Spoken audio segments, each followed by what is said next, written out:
a tradução prejudica o aprendizado. Isso faz muito sentido. I think today's episode is going to be great. The goats have told me this. Mas vamos gravar assim agora, guys. Que é essa? Ai, mano, como que tira isso? Pelo amor de Deus, aí.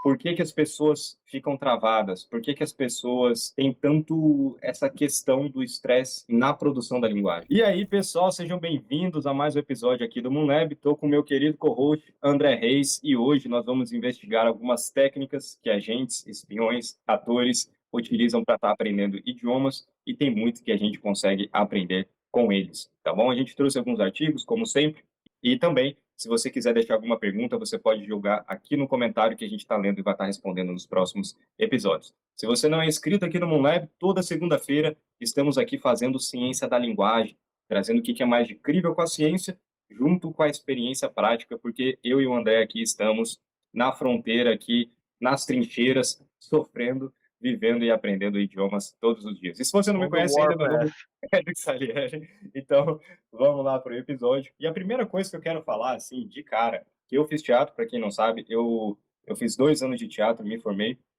como ator, nunca peguei do RT, mas eu fiz. Tá lá, até hoje, me esperando no Rio de Janeiro. E o que eu aprendi lá? Lá é muito... Quando a gente pensa assim, né, beleza, vamos dar uma acalmada aqui e entender o contexto geral da coisa. Quando a gente está falando de agentes, espiões, é algo assim muito fora da nossa realidade, né? Mas é algo que chama atenção de fato, porque são pessoas que realmente precisam desenvolver habilidades linguísticas em níveis variáveis, em situações completamente malucas, né? Sobretudo situações de alto estresse. E também atores, quando eles vão fazer um filme, que tem também qual que é o nome dele? Do que fez Cidade... Não é Cidade de Deus. Acho que fez o Pablito em Narcos. Wagner Moura? Acho que não é Cidade de Deus, acho que é Tropa de Elite que ele fez, né? Então. E ele teve que aprender espanhol, né, para estar fazendo ali o papel. E a gente tem diversos nomes aí. Mais recentemente, a gente teve a Fernanda Torres também, que fez o discurso lá nos Oscars em inglês e tudo mais. A gente vê essa relação entre atores e pessoas, agentes e etc., com a linguagem e como que eles aprendem, né?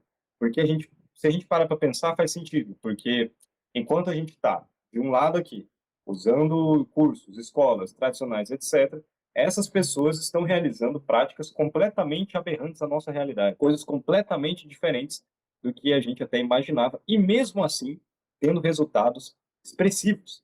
E a minha experiência no teatro é a seguinte: eu lembro que para a gente memorizar falas e textos e tudo mais, a gente fazia diversas práticas que por si só assim já trazia um maior efeito de memorização. Uma das principais são duas assim que eu consigo já de cara elucidar, que é a relação da emoção daquele texto, daquelas falas, etc., com o que está sendo dito, e também o corpo, porque o nosso cérebro ele absorve isso também, a relação do gatilho, do trigger motor corporal através de um determinado sinal, usando aquele texto. É esse tipo de assunto que a gente vai investigar hoje. E aí, tem um artigo que eu trouxe aqui para vocês, que o nome dele foi publicado no Journal of Occupational Health Psychology, e o nome dele é The Effect of Stress, Inoculation Training on Anxiety and Performance.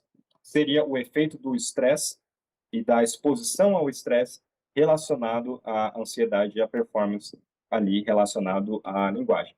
O artigo foi publicado em 96 e conduz uma meta-análise de diversos setores, principalmente relacionado a essa relação do estresse. Então, nós temos ali 2 grupos, um grupo que tinha um estresse uma ansiedade acima do normal, e um grupo com uma ansiedade ali em nível moderado. Antes da gente prolongar nesse estudo, tem uma coisa que eu queria dizer, que é, cara, todos os dias, a cada dia que passa, eu começo a pensar que eu tô querendo trazer um terapeuta lá para nossa comunidade, para as nossas aulas, porque a quantidade de pessoas que a maior trava no inglês para aprender idiomas é pura e simplesmente psicológico, é inacreditável. É inacreditável, assim. Chega num ponto onde, eu juro para vocês, assim, já tem anos que eu dou aula, e a cada ano que passa parece que eu vejo mais. Eu me pergunto até, e aí a gente volta no estudo depois, tá, pessoal? Porque esse aqui é um assunto bem importante que vai servir como base para todo o restante do episódio. E eu me pergunto até se a cada ano que passa não vai ter cada vez mais casos como esse, onde vai ter travas no inglês ou qualquer outro idioma, travas para falar, travas para estudar, etc., etc., como um reflexo das coisas que a gente vê nas redes sociais, a relação da tecnologia e etc, etc, etc. Então, essa trava, a origem dela é muito, muito relacionada ao estresse. Em episódios passados, a gente já falou do impacto do estresse e tudo mais, mas, André, cara, você consegue lembrar de outras situações, assim, onde o estresse pode estar afetando, ou então compartilhar com a galera situações como por que que as pessoas ficam travadas, por que que as pessoas têm tanto essa questão do estresse na produção da linguagem? Pode vir de muitas formas. Eu conheço pessoas que evitam aprender o inglês por estar se colocando numa posição de aprendiz, automaticamente já achar que essa posição de aprendiz é você se diminuir, sabe? Tipo assim, fulano sabe mais do que eu. E aí ativa algum mecanismo de defesa, alguma barreira emocional que fala pra ela, você não precisa disso, cara. Eu nem queria aprender inglês mesmo. Eu conheço alguns casos que, claro, né, eu não posso diagnosticar, mas eu já vi isso acontecendo sim. E também tem o clássico estresse padrão, né? Da ansiedade. Pra quem não sabe, gente, a ansiedade, ela é um sentimento comum, é um sentimento que, assim como o medo, assim como a felicidade, ela faz parte de você, independente se você tem algum problema psicológico, de saúde. A ansiedade é normal. Você se sentir ansioso é normal. O que não é normal é o transtorno de ansiedade. Então, o transtorno de ansiedade é o que piora tudo. Mas a ansiedade, numa pessoa que não tem o transtorno de ansiedade, ela pode estar muito presente, ela vai estar presente em vários momentos da sua vida. Aquele famoso frio na barriga quando você vai apresentar um trabalho na faculdade, cara, quantas vezes eu já travei? Eu queria passar tudo pros meus amigos lá falarem, tipo, não, vai lá, fala lá, cara, eu não sei nada não, vai lá. Eu era o que mais sabia, o que mais tinha estudado, o pessoal contando comigo e eu, tipo assim, não, cara, eu não sei nada não, mano. Chegava lá na hora e travava. E no próprio português, eu ficava lá procurando a palavra que eu queria usar, não achava um sinônimo. E daí começava a embolar tudo na minha cabeça, sabe? E eu lá, meu Deus, eu estou passando vergonha. Tipo, olha quanta coisa que vem na sua cabeça ao mesmo tempo. Isso é um estresse gigantesco, entendeu? Agora imagina isso com outra língua. Se isso acontece em português, que é sua língua nativa, quem dirá em outra? E os efeitos também, né? Porque isso acontecendo em outra língua, porque uma língua que você é fluente, não tem como você falar assim, olha lá, falei tudo errado no português, vou abandonar o português. Não é assim que funciona. Mas com uma língua que você está aprendendo, você tem essa possibilidade, né? De falar, putz, cara, passei muita vergonha ali, deixa quieto isso aqui tá no passado agora, botar a poeira debaixo do tapete e seguir em frente e esquecer que você estava aprendendo uma língua só porque você passou vergonha ou coisa do tipo. E aqui eu vou expor muita gente, tá? Vocês estão me escutando, eu tenho certeza que muitos de vocês fazem isso. Uma coisa que muitos alunos meus fazem também, que é o seguinte: começa a falar o idioma assim, mas eu sei que talvez isso seja errado, mas não é assim que pronuncia, né? Mas eu sei que talvez tenha uma outra forma melhor de dizer. Fica criando justificativa, um monte de coisa, e a pessoa assim nem falou nada. Na posição de professor, isso já aconteceu tantas vezes com tantos alunos diferentes, e aí acontece muito uma clássica frase que para mim é amaldiçoada. Eu só vou falar aqui assim, que é o seguinte: sorry for my bad English. Desculpa pelo meu inglês ruim. Quantas vezes eu não vi brasileiro falar isso, cara? Ninguém tá nem aí para o quão bom ou ruim é o seu inglês. E porque percebam, invertam a situação. Se a gente tá tentando interagir ali, trocar uma ideia com um estrangeiro que tá tentando falar português, a gente tá realmente preocupado se ele tá conjugando o verbo certo, se ele tá usando a palavra certa, se ele tá usando o pronome certo, o artigo correto, a gente não tá nem aí, a gente tá mais curioso para saber o que que eles querem, o que que eles estão querendo dizer e tudo mais. E isso sim vai criando a relação ali, a conexão vai acontecendo. E por que que a gente está dando esse contexto todo? Esses agentes, espiões, atores, etc., eles vão direto nessa raiz desse problema. Porque perceba, quanto mais confortável você está para poder falar, melhor é a sua performance. E aquele estudo que eu citei no início do episódio, ele fala exatamente isso. Foram 37 estudos com 70 hipóteses diferentes, mas todas elas englobam o mesmo fenômeno. Um feito com aproximadamente 2.000 participantes, citado por 400 e poucas citações. E qual que é a principal questão aqui? Eles tinham 3 características principais. Uma para ver a redução do estresse, a redução da performance através do estresse e também como que dá a performance ali, no geral, após a adaptação em relação ao estresse. Em um grande resumão, o que eles fazem é o seguinte: eles têm um tipo de teste chamado SIT, vem justamente desse de Training on Anxiety, de treinamento através da ansiedade. Eles vão expondo esses agentes, essas pessoas, em situações de estresse, onde eles devem estar utilizando a linguagem. Tem um elemento desse estudo que é muito interessante, que eles viram que esses resultados, eles eram até mais efetivos em quem não tinha feito esse teste do que quem já fez. E um dos motivos do porquê, quando a pessoa está sendo submetida a esse tipo de treinamento relacionado à ansiedade, na primeira vez que ela é exposta àquilo, ganha muito grande, porque é novo. Mas depois você vai se acostumando e vai precisando de mais esforço para obter resultados equivalentes ou até maiores. Então, assim, essa questão da exposição ao estresse, se a gente for colocar do nosso dia a dia, beleza, como que a gente traz isso para a prática? Seria o equivalente a você conversar com o ChatGPT, por exemplo, você ler um texto em voz alta, você conversar com um amigo que você sabe que ele não vai te julgar, porque amigo é sorrateiro, né? Quantos amigos eu já não tive que eu fui conversar em inglês quando eu era adolescente, eles falavam assim, tá falando inglês por quê? Pagando papo gringo, não sei o quê. Isso é estresse, pessoal. Isso é estresse e ansiedade, por mais que pareça bobo, por mais que pareça só uma ansiedadezinha, uma zoeirinha, o seu cérebro ele não sabe distinguir os dois. Então, a gente consegue aprender muito através desses estudos o quanto é importante essa exposição gradual do estresse. Isso acontece exatamente com eles. Imagina assim, uma situação de um espião que está, novamente, ele é um espião, ele é um agente, ele está ali indo em um outro país que não é o seu nativo e ele tem que se passar como um nativo ou alguém que não tem segundas intenções, vamos dizer assim. Então, ele está exposto ali em situações de absoluto estresse. Tipo assim, eu não consigo imaginar como que vai acima disso, porque a vida dele pode estar em risco, né? Se tem um estresse, é esse. E se essas pessoas conseguem performar em idiomas, por que que pessoas regulares, vamos dizer assim, não conseguem? É pura e simplesmente porque eles são pessoas especiais e tudo mais? Pode até ser em alguns casos, mas o procedimento é o mesmo e o efeito que acontece no cérebro também é o mesmo. André, você tinha comentado, antes da gente entrar aqui e começar a gravar o episódio, você tinha comentado algo muito interessante que se relaciona com aquela questão da aprendizagem motora, que eu comentei que eu tive no teatro também, de falar uma palavra em russo no sentar e no levantar. E se Sim. aplica total a isso. Eu tô com um estudo aqui, mas antes de falar sobre ele, eu queria dar um ponto a mais nesse negócio do estresse. Tem um exemplo que eu posso dar aqui agora. Se eu apontasse uma arma na sua cabeça e falasse assim, Eric, fale a seguinte frase, eu quero ir no banheiro agora. Você tem uma chance altíssima de você falar errado. Né? Eu banheiro quero. Tem um exemplo disso no cinema também, Pulp Fiction, que, pô, a galera que já assistiu já vai pegar de cara já, né? Mas no começo lá que o Julius, ele aponta a arma pro cara e o cara fica falando, what? E ele tá falando assim, English, say what one more time, I dare you, I double dare you, tá ligado? Tipo, again. o cara tá falando em inglês com ele, mano. Só que olha a situação, né? O cara não consegue falar uma palavra, o cara tá se mijando ali por causa do estresse, né? E isso pode ser até terapêutico, né?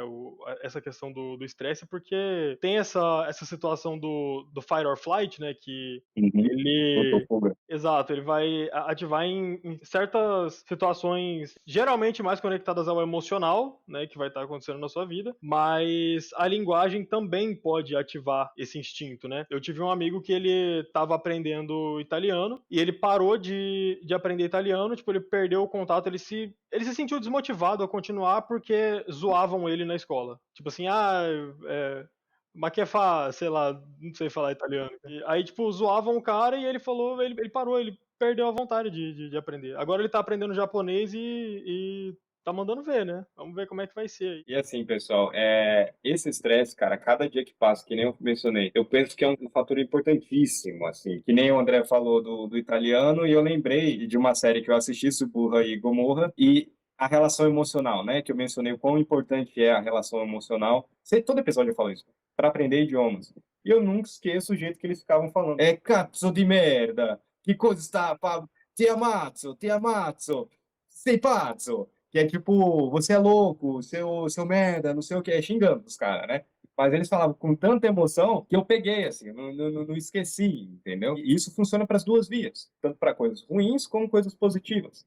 Mas qual que é a grande questão aqui? Se a gente está usando um envolvimento emocional, que isso que vocês têm que entender, a relação emocional com a coisa, um stress management, com um gerenciamento do estresse, então a gente consegue ter um ambiente muito propício para aprendizado. E o que que acontece? Esses espiões, esses agentes, etc., o que que eles fazem? Eles estão meio que hackeando o cérebro nessa ótica, onde eles estão abusando e aproveitando esse mecanismo que acontece no cérebro para estar usando o idioma no que eles vão realmente utilizar na prática da vida real deles. Então, por exemplo, quando eu descobri isso, essas coisas, eu fiquei pensando, cara, por que que ninguém nunca me falou isso? Por que que ninguém nunca me ensinou dessa forma? Por que que ninguém nunca me instruiu a aprender dessa forma? Aí eu entendi Aí eu fui ligando os pontos e entendi. É porque nesse contexto de agentes, espiões e atores, é muito específico o uso, né? Então vai ter umas cenas específicas, vai ter um evento específico, sei lá, uma festa de galho, que ele vai estar usando o idioma ali ou algo do gênero. Isso é um contexto específico que ele usa o idioma. Aí você pensa, fora desse contexto, talvez ele não produza tão bem, o que é completamente verdadeiro. Só que agora eu te pergunto, meu amigo, você também acha que vocês, caros ouvintes aqui do Moonlab, vocês acham que vocês vão estar usando o idioma em todas as situações da vida de vocês? Porque eu aprendi 7 idiomas e eu garanto para vocês que as situações sempre se repetem. Dificilmente eu vou ter que falar sobre um assunto que eu nunca ouvi falar, ou palavras que eu nem sei. A nossa produção da linguagem está diretamente relacionada a um contexto, porque é através desse contexto que a gente vai trazendo esse tipo de uso. Então, por exemplo, se você está aprendendo inglês, ou italiano, ou francês, ou sei lá o que, reflita, assim, né? Essa é a grande lição do episódio de hoje, assim, é como que você consegue identificar, através dos seus objetivos, através da sua realidade, do que você quer com aquele idioma, você utilizar um alto engajamento emocional com controle de estresse, usando uma exposição gradual ao estresse para ser apto a performar naquele idioma dentro daquele contexto. É isso, cara. O estresse, ele também ele vai querer entrar na sua cabeça de alguma forma, por causa da autossabotagem, por causa da vontade do cérebro de querer voltar pro padrão anterior, né, e economizar mais energia. Ele vai pegar certas situações. Cara, eu passei por isso tantas vezes com o norueguês, só que eu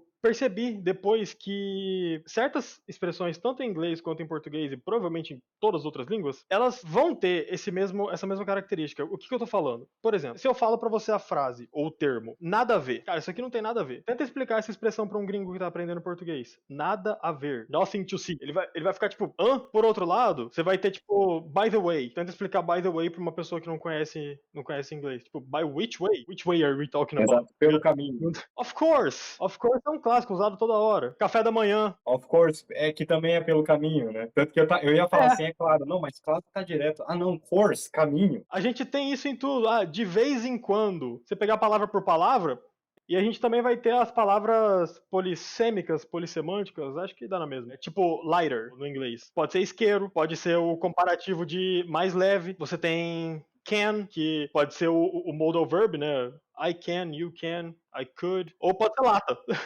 Match, pode ser uma combinação, pode ser fósforo. Em português a gente tem bota e botar um ovo, ou botar uma bota é fogo, né?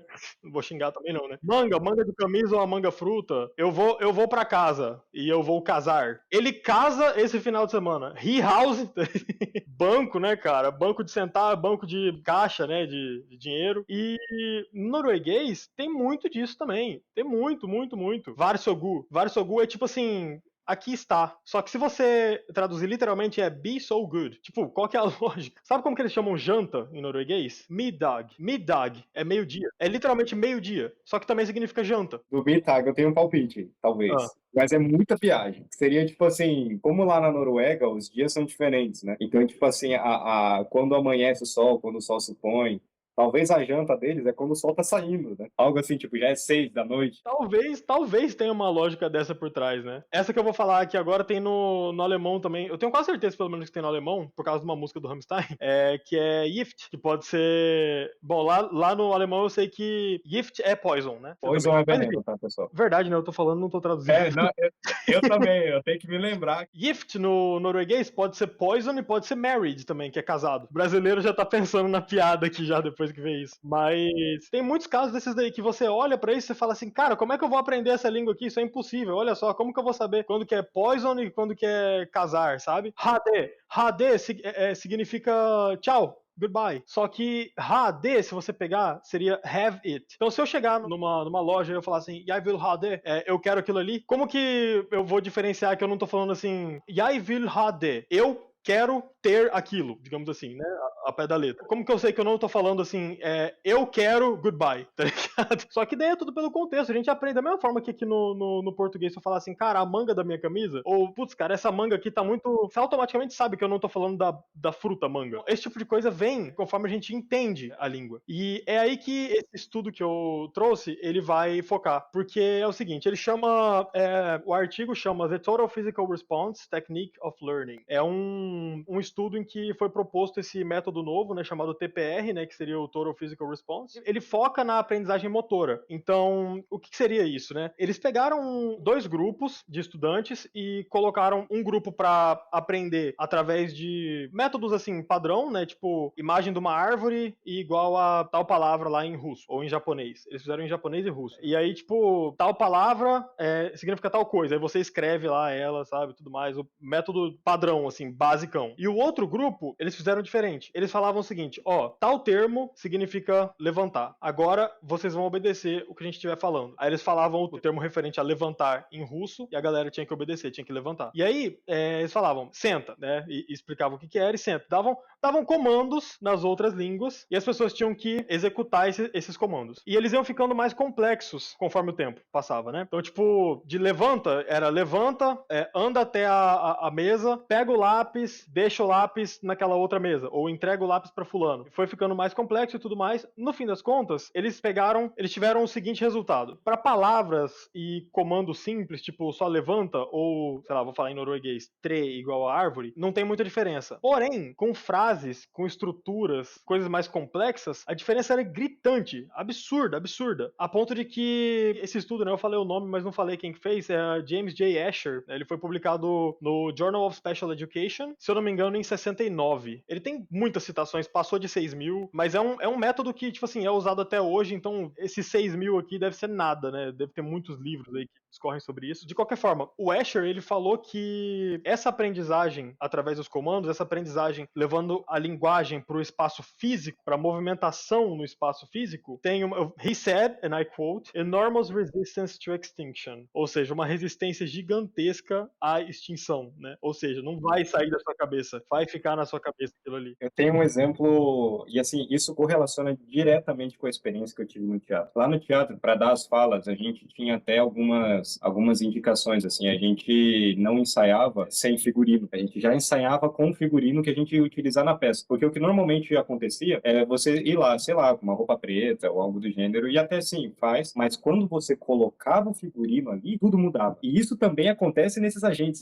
desses espiões, é o mesmo princípio, porque eles já colocam a roupa que eles vão estar utilizando dentro daquelas situações, porque é justamente nelas que eles vão estar aplicando o idioma, o cérebro já começa a associar. Então eu lembro uma fala, eu fiz uma peça chamada Esperando Godot, e eu nunca esqueço, eu levantava assim, e aí eu tinha que fazer um gesto como se eu estivesse olhando pro lado assim, aí outro personagem falava, isso já tem uns 4, 5, 6 anos já. Eu lembro que você mandou o vídeo pra mim. Eu tenho vídeo até hoje, isso, daí eu olhava assim, esperamos ao Godot, sabe? Até o tom, assim, as coisas vêm juntas. Então, essa relação motora, ela é muito, muito relacionada. E aí, claro, a gente precisa investigar formas mais práticas, né? Por isso que é importante a gente pensar fora da caixa mesmo para aprender idiomas. Uma coisa que eu fazia, assim, essa foi uma parada muito doida que eu fiz, né? Mas eu lembro que quando eu tava, assim, mais pegado no alemão, eu cheguei a entrar no Google Street View para andar nas ruas da Alemanha lá no Google Maps, para eu me visualizar ali na Alemanha. Aí eu lembro até que eu queria fazer uma brincadeirinha de, tipo assim, escrever no fim, acabou que eu não fiz isso, mas vale a experiência aí, quem quiser testar e deixar um comentário pra gente como é que foi. Mas é de criar um cenário, tipo, umas plaquinhas, assim, como se fosse a bakery store, uma padaria ou algo do gênero, e você vai lá, sabe? Assim, é brincar. E olha só que coisa, né? Quando a gente tá brincando, é uma situação de bem menos estresse do que uma situação da vida real, de fato, ali, que a gente precisa estar usando ali. Qual que é a grande lição aqui, pessoal, que eu quero que vocês extraiam desse episódio? Dá pra gente resumir alguns elementos. A relação emocional, a conexão ali, o engajamento emocional seu para com um assunto, a relação motora também, que nem o André falou, esse exemplo tem um gatilho determinado através de uma palavra e tem uma resposta física relacionada ao idioma, isso é extremamente positivo também. E aí, assim, perguntem pro ChatGPT que ideias vocês podem estar aplicando isso na vida de vocês, porque, assim, a realidade de cada um varia, e também o controle ao estresse. Então, relação emocional, coordenação motora ali, relação motora e controle do estresse. Esses 3 elementos são imprescindíveis imprescindíveis para estar aprendendo idiomas e são extremamente importantes. Lá dentro da nossa comunidade Be Global, a gente fala bastante sobre isso. A gente tem um curso chamado Neurolínguas lá dentro, que só quem é membro da comunidade tem acesso. E lá a gente fala sobre toda a etapa da jornada. E, inclusive, na semana que vem estaremos iniciando o desafio de 21 dias, que é onde a gente, em comunidade, a gente se propõe esse desafio para estar aprendendo o idioma ali. No desafio anterior eu fui com o alemão, dessa vez eu vou para o francês. Então, André, imagino que você vai continuar no norueguês, né? Vai continuar no norueguês. Então, cada um tem um objetivo. Tem gente aprendendo alemão, que nem eu. Tem gente aprendendo francês, tem gente aprendendo italiano, tem gente aprendendo inglês, tem gente aprendendo espanhol. Então, o nosso objetivo ali é tentar trazer, tirar essa aprendizagem de idiomas que é muito solitária e transformar dentro de uma comunidade, porque isso também é um fator que ajuda muito para estar aprendendo idiomas. Beleza, pessoal? André, considerações finais? Sim, tem uns pontos aqui desse estudo que eu achei que são muito válidos também de trazer aqui. É o seguinte, o Escher, ele chegou numa conclusão também que, citando ele aqui, ele falou que a tradução é uma variável anti-aprendizagem. A tradução prejudica o aprendizado. Isso faz muito sentido, porque ao invés de você estar entendendo a língua, que é o ideal, você vai estar decorando a língua, como se fosse uma prova, como se fosse um teste, algo do tipo. Quando se trata de entender a língua, se trata de entender uma cultura também, se trata de entender outras formas de se expressar, outros termos como nada a ver, por exemplo, você vai se deparar, o que é normal para eles, o que não é. Por exemplo, eu vou entrar em detalhe nisso num próximo Moonlab, mas tem a questão dos artigos definidos e indefinidos no norueguês. Cara, até hoje eu tenho dificuldade com isso, porque en fisk, um peixe. Agora, se eu quiser falar o peixe específico, aquele peixe, fisken, é uma palavra só. Eles pegam o artigo definido e colocam no final. Então, quando você tá lendo ou quando você tá ouvindo, é muito difícil de você identificar quando a pessoa tá falando de alguma coisa específica, definida, do que quando ela tá falando de algo indefinido. Isso daí é buscar entender a língua. É ouvir isso daí e já saber, já imaginar, opa, tá falando de um peixe específico, sabe? Um peixe, pode ser um de qualquer um dos peixes no rio, no oceano, no lago. Essa questão de você entender o idioma é imprescindível. Mas isso vem com o tempo. Temos perguntinhas, não temos? I believe we do. Assistir youtubers gringos sem entender nada vale a pena ou é só perda de tempo mesmo? O que seria não entender nada, né? Então, assim, a primeira coisa que eu penso é, tá usando legenda, meu? Tem extensão aqui, ó, vou até ver o nome para você, ó. Dual Subtitles. Você coloca a legenda em inglês e coloca a tradução ali em português, só configurar a extensão e consome. O nome disso é Comprehensible Input, que nosso querido amigo aí, Steven Krashen, compartilhou com a gente. Eu utilizo todos os dias até hoje. Muito bom, vale a pena sim. E, na verdade, assim, nossa, tem um exposed aqui que eu tenho que fazer. Uma querida aluna minha que acredito que está vendo esse episódio, tendo meses de aula comigo. Eu pergunto assim, como é que tá seu consumo de inglês aí? Ela assim, 1 hora, 2 horas por dia. Por quê? Aí eu perguntei assim, tá, mas e as séries e os filmes? Você acredita? Não, agora você vai morrer aqui na minha... Ela falou que tava assistindo Breaking Bad. Aí sabe o que ela falou pra mim? Que ela tá assistindo em dublado pra reassistir em inglês. Depois eu falei, você tá... Eu comecei a ter uma convulsão lá no meio da... Cara, se ela soubesse a experiência que ela tá jogando fora. Isso me lembrou aquela vez. Precisamos cozinhar. Na moral. Ciência, Sr. White. Cara, eu lembro aquela vez que eu te indiquei Old Boy, e aí você tava no meio do filme e você falou assim pra mim, cara, não sei o que lá, e eu falei, mano, essa cena que você tá me descrevendo tá muito estranha, você tava assistindo o remake do Old Boy ao invés do Old Boy original. Nossa, verdade, mano. Eu falei, irmão, para agora, vai pro original. Isso. Quase que você perdeu a experiência. Isso, verdade, eu lembro. Nossa, cara, não. Pessoal, então assim, não tá atrapalhando, quer dizer, está assim se você não usar legenda, né? Coloca a legenda no idioma que você entende e boa, aí você vai aumentando. Busca ali 50%, 60% de dificuldade, até 80%, na verdade, e good to go. Isso aqui é bem comum a gente ficar com essa dúvida também. É o que eu tenho com o norueguês, pelo menos, né? Mano, eu fiquei com uma dúvida. Como que eu sei que eu tô pensando em inglês e não só traduzindo rápido na minha cabeça? Eu vou jogar uma contra-pergunta aqui. Importa? Se tá traduzindo rápido o suficiente pra falar, tá bom. Eu acho que eu tô no meio do caminho ali, que tem certas frases que eu preciso parar e traduzir. Tipo, esse termo aqui, tá, have this, entendi. Mas tem outras coisas que eu leio e eu não sei, já vem traduzido pra minha cabeça, já compreendo, né? Uma coisa que ajuda, uma prática que pode te ajudar é quando você pegar uma frase, como por exemplo, eu vou pegar do norueguês, né? Desnøruta, tá nevando lá fora. Ao invés de eu pensar em está nevando lá fora, eu fecho meu olho, eu repito, det snør ute, eu imagino eu A dentro de uma cena. casa, vendo pela janela a neve caindo, e transforma isso numa pergunta também, tipo, snør det mye? Tipo, tá nevando muito? E você imagina alguém te perguntando, tipo assim, snør det mye? Tipo, com essa feição de estou te perguntando, sabe? Querendo ou não, você vai associando. E nas contas, Sim. isso aqui é tudo com o tempo, né? Você compreender, você parar de traduzir, você começar a compreender, eu acho que é uma questão de tempo mesmo. Questão de tempo, se expor, controlar o estresse, tudo isso assim faz muita diferença. Fechou, pessoal? No mais, é isso. A gente vê vocês segunda que vem. Abraço. Até Até mais, mais. pessoal.